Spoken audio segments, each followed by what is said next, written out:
یو دارالحرب دی داسته کې یو دارالاسلام دی. دارالاسلام په دې کې بیا د فقهاو بلا اختلافات دي چې دارالحرب باندې کوم تعریف صحیح راځي او کوم صحیح نه راځي. خو عام چې کوم په معاشره کې نن سبا چلیږي او ډېر د خلکو ترمنځ دی، نو دارالاسلام هغې ته ویلی شي چې په هغې کې 100% یعنې زیات تر په هغې کې اسلامي قانون رایږي،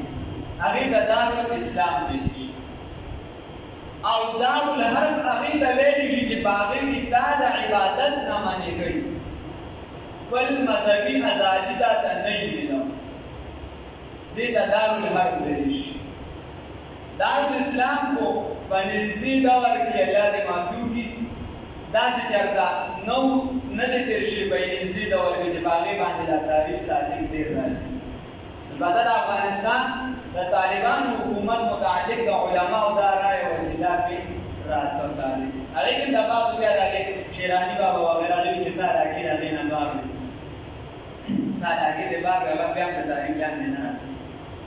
خو اکثریت راتلو. او د دې نه علاوه په نږدې دور کې داسې مملکت نشته به شمول سعودي او به شمول مدینه منوره چې کله دې تعریف ته واړی کله دې تعریف ته واړی داسې علاقه نشته چې د هغې ته ته دارالاسلام وایي چې په هغې کې قانون اسلامي رایږي. او دارالحرب هم په دنیا کې د دې تصور نن سبا داسې ډېر نشته که چېرته یو حال ما چېرته واقعه وي یو ځای کې وي به، خو داسې ډېره نشته. البته دغه که چېرته موږ چې دی د غوا قربانۍ نه ته د پلیو څه بسه دا د صرف په تهرانو کې کوم ځای کې د هندوانو اکثریت دی هلته هم تا نه پرېږدي هلته بیا نو داسې تعریف هم په ډېر ځایونو باندې داسې صادق نه راځي. نو چې دواړه نه راځي نو بس یو بیا د مفتي اعظم مفتي برید رحمه الله رایې شو کوم چې مولانا صاحب ته ورکړ او دوه درې کسان ځان نه ناست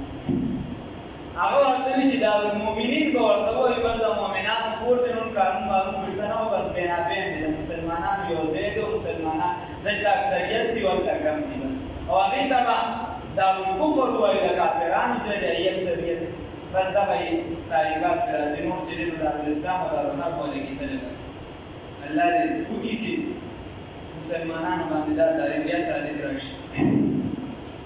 نو اوس خبره د دارالحرب او د دارالاسلام شوه. نو دوه لونه دي مسلمانان دي، دوه لونه دي مسلمانان دي، یو په دارالحرب کې اوسېږي یو په دارالاسلام کې اوسېږي. هغه دارالحرب والا مړ شو یا دې مړ شو دواړه سکه مسلمانان دي، خو د یو بل وراثت نشي اخیستی. دارونه دي دا شوي یو دارالحرب کې اوسېږي یو دارالاسلام کې. لکه شان کوم کس ته چې وراثت د چا نه میلاوېږي او هغه قتل کړي نو ده ته بیا میراث نه میلاوېږي د اسلامي قانون د هغه میراث به ده ته بیا نه میلاوېږي. یو کس پلار قتل کړ ورور یې قتل کړ یو څوک مور یې قتل کړ د هغه وراثت چې به ده ته به رئیسه نه وي د اسلامي قانون. دا د دارالحرب کیسه شوه. بیا په یو ملک مثال په ډول دا پاکستان دی، په دې کې تا سره دواړه وروڼه په یو ځای اوسېږي خو یو کافر دی او یو مسلمان دی. الله دې خلک د دې حالت نه وساتي. نو چې یو کافر دی یو مسلمان دی، کافر د دې مسلمان نه وراثت نشي وړي او دا مسلمان د دې کافر نه نشي وړي. بس دا خبره ده. اوس الله رب العزت وایي چې دا کوم کافر په دارالحرب کې اوسېږي، کوم کافر په دارالحرب کې اوسېږي او ده ستا نه امداد وغوښته، ستا نه څه وغوښته وَإِنِ اسْتَنْصُرُوكُمْ فِي الدِّينِ ستانه چې دوی امداد طلب کړو د دین په معامله کې فَعَلَيْكُمُ النَّصْرُ په تاسو باندې امداد د دې لازمي دی إِلَّا عَلَىٰ قَوْمٍ بَيْنَكُمْ وَبَيْنَهُمْ خو د هغه قوم خلاف نه د چا سره چې ستا انتظامي معاهده شوې ده،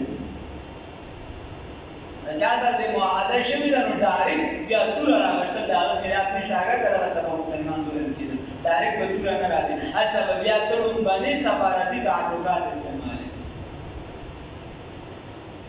هلته به بیا موږ وایو انکې وزیر کو دفتر خارج طلب کر دیا گیا هغه بیا به ته سفارتي تعلقات باندې استعمالوي. خو چې معامله د انتظامي امور ده، معامله چې دی په دین کې نه په هغې باندې داسې ظلم کېږي. او کله دیني معامله شي نو بیا به هم هغې کې لومبنی حکم دا دی چې ته سفارتي تعلق استعمال که خو که چېرته بیا په دغې کار نه کېږي نو بیا ورپسې به له یاد رشته الله رب العزت وي بیا به په جهاد کې ځکه که نه کې نو بیا به په ځمکه کې فساد خور شي، فتنه به جوړه شي. تاسو په خپل وروڼو امداد که نه کوئ یو خبره بله خبره پکې دا هر چې انتظامي امور دي هغې د ځینو متعلق همغاري شریعت دی دا چې خپل خپل قانون چا له یو شان دی درو کوي چا له معاملې بله دا چې خپل خپل قانون دی په هغې کې ستا لپاره بیا ګوتې وال نشته هغه د هغې خپل انتظامي امور دي هغې کې ته یو څه بل څه نشته هغه د هغې قانون دی هغې کې ته تا ته احتیاط نشته نو الله رب العزت په دې کې هغه فرمایي الا علی قوم بینکم وبینهم میثاق والله بما تعملون بصیر او الله رب العزت هغه ذات دي چې تاسو څه کوئ په هغې باندې عالمونکي بیا الله فرمایي اوس دې کې اول حکم دی چې کله هغې دیني معامله کې شدت کوي او بس د سفارتي نه دا د مسلمانانو خارجي پالیسي کمزورې ده خارجي څومره چې دا که د مسلمانانو دغه پالیسۍ مضبوطې وي سوال نه پیدا کېږي چې د یو کافر ملک به مسلمان ظلم وکړي په خپل ریاست کې ده نه ورته یو مسلمان ملک ورته ویلي دفتر خارجه ته طلب کړی بل هغه وایي په عالمي دنیا کې چې زه یوازې کېږم زما دوستان کمېږي نن سبا په دنیا نه کلي جوړ شوي دي نو هغه به چېرته په مسلمان ظلم ولې وکړي خو دا زموږ خارجه پالیسي دا کمزورې ده چې بچا راغلی وي بدر راغلی د بل ملک وي دا وي د ما سره بل معاهدې دي